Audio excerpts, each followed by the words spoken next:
Dobrý deň, moje meno je Tomáš Šajgal a dnes by som vám rád predstavil tento skvelý produkt. Volá sa Canvas a je to online vektor grafik editor, ktorý dokáže vytvárať vektorovú grafiku, na ktorou, ako všetci vieme, utvoríme rôzne logá a veci. Princíp toho je ten, že keď tento objekt v počítači koľkokrát násobne zväčšíme, nikdy sa nám nerozpixelizuje, čiže má to svoje výhody, skladá sa jednoducho z čiar. No. Dneska vám ukážem vlastne funkcie a všetky nástroje, ktoré dokážete využiť v tomto programe a vytvoríme si takisto aj jeden vzorový príklad, napríklad takýto čbán, ktorý môže byť využitý na vytvorenie napríklad takéhoto loga regionálneho produktu Gimmer Malhond. Čiže môžeme pomaly aj začať. Čiže začneme s tlačítkom Start to Create. Dobre, čiže máme tu takéto tri panely. Prvý je tento vrchný panel s nástrojmi, ktorý sa chvíľku predstavíme. Ďalší panel je tu s otvorenými projektami a ďalší panel máme tu, kde už nastavujeme či už veľkosť, umiestnenie alebo rôzne iné veci pri rôznych nástrojoch. Dobre, čiže začneme prvým nástrojom. To je klasická myška, ktorú pracujeme s objektami. Následne tu máme ďalšiu myšku, ktorú síce už nepracujeme s celými objektami, ale iba s konkrétnym bodom, na ktorý klikneme, alebo na ktorý použijeme, alebo iba s určitou časťou nejakého celého objektu, nie s celým objektom, ako pri tejto myške. Ďalej tu máme, toto je nástroj na pohybovanie sa po ploche. Ďalej klasická lupa. Ďalej tu máme nástroj na kreslenie, ale na kreslenie krivých čiar. Napríklad si klikneme jeden bod, druhý bod, vytvoríme krivú čiaru. Ďalej môžeme následne na ňu pridávať rôzne body pomocou tohto nástroja, pomocou ďalšieho nástroja, kde je mínus, môžeme tieto body ďalej odoberať. A následne môžeme takisto pomocou tohto nástroja toto prestrihnúť to na pol a pracovať celom spolkou. Alebo môžeme vytvoriť niekde ďalší uhol, odstrihnúť to a podobne. Ďalej tu máme klasickú ceruzku, ktorou si môžeme pekne kresliť, alebo tu máme ďalej štetec, ktorým takisto môžeme len kresliť, ale už vytvára kus komplikovanejšie objekty, ktoré vytvárajú rôzny dojem. Vidíte sami rozdiel medzi ceruzkou a štetcom. Ďalej tu máme rôzne objekty, obdĺžnik, štvorec, elipsu, rovnú čiaru. Ďalej môžeme písať text.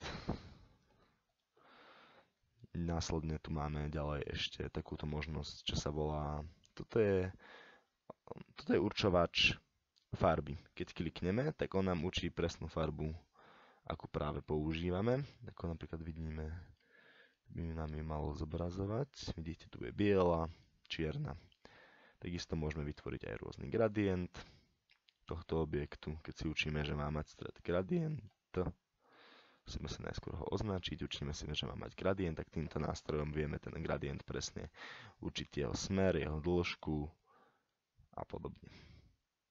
Ďalej tu máme nástroje na rotáciu, môžeme objekty rôzne rotovať, môžeme ich horizontálne prevrátiť, vertikálne prevrátiť. Následne tu máme škálu rôznych nástrojov, ako vystrihnutie, kopírovanie, prilepenie na rôzne miesto, vybranie z nejakého miesta, duplikovanie, zgrupenie všetkých objektov, potom následne rozobratie na viacej objektov, uzamknutie vrstvy, odomknutie vrstvy, vytvorenie masky daného objektu. Potom ďalej nejaké prístupové body, text, tiene a tak podobne. Ďalej tu máme môžeme pracovať s vrstvami, môžeme nejakú vrstvu posunúť pod inú alebo nad ňu, pod ňu a podobne. Týmto posúvame vrstvy smerom hore, týmto posúvame vrstvy smerom dole.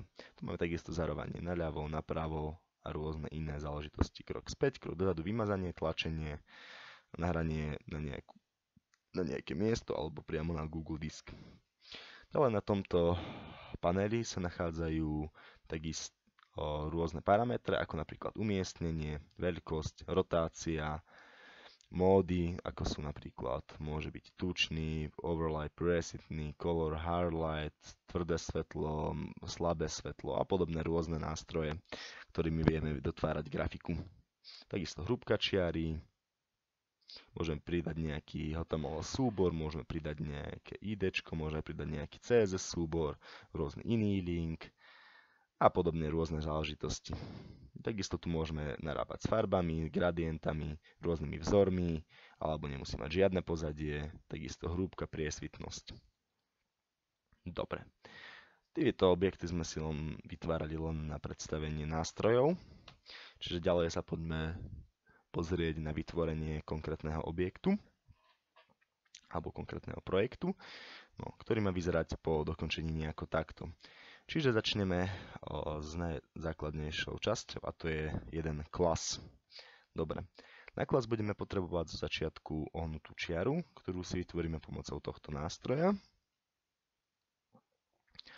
Pekne klas má mať pekne oblúčikový tvar, kus do vrchu, od spodu na spodu pretiahlejší, čiže približne takto. No teraz máme ho označený, hrúbku čiary môžeme zvoliť na 3, aby sa nám s ním lepšie pracovalo, aby bol tento objekt kus hrubší. Vytvoríme si jednu pomocnú rovnú horizontálnu čiaru, aby sme zistili, či máme obidva konce zarovnané pekne v rovine. No, zistíme priložením, že pekne máme, čiže pomocnú čiaru si môžeme odstrániť. Tento objekt si prekopírujeme Ctrl+C, Ctrl+V. Teraz ho musíme horizontálne prevrátiť a pekne priložiť. Ale keďže si všimneme, keď ho takto preložíme, že tento objekt má ešte aj vnútornú výplň, čiže pekne tieto obidva objekty si musíme označiť a ich vnútornú výplň odstrániť. Teraz vidíme, že sa nám už neprekrývajú farbou vnútornou. Pekne ich preložíme cez seba, aby sa podobali jednotlivému klasu.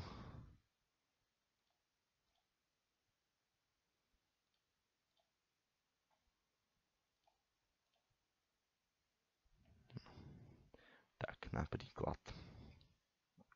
Teraz, keďže nepotrebujeme týmto spracovať ako s samostatnými dvomi čiarami, čiže označíme si obidve tieto čiary pomocou Shiftu a označíme najskôr jednu čiaru, podržíme Shift, označíme druhú čiaru, máme označené obidve dohromady, klikneme pravé tlačidlo myši a dáme ich zgrupnúť dohromady. Teraz tým môžeme pracovať ako s samostatným a objektom ako v celku. Dobre, čiže mali by sme jeden malý klások. Dáme tomu teraz si vytvoríme steblo klasu pomocou čiary. Dáme mu takisto hrúbku rovnú 3. Tento objekt si pekne pomocou Ctrl. Tento objekt si pekne len zmenšíme a umiestnime na miesto, kde ho chceme použiť.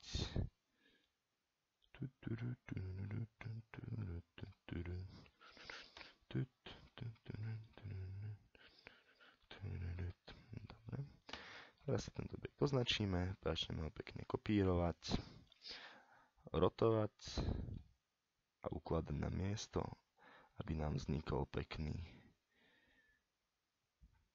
klas. Ctrl+C, Ctrl+V.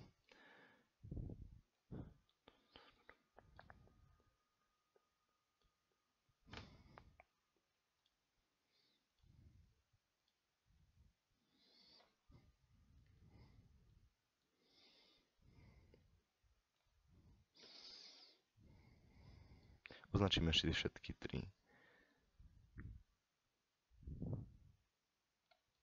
Ešte tento kus posunieme, aby veľmi neprečnieval. Označíme si všetky 3 naraz, prekopírujeme ich pomocou Ctrl+V spolu. Horizontálne si ich prevrátime a umiestnime ich presne oproti pôvodným klasom, ktoré sme kopírovali.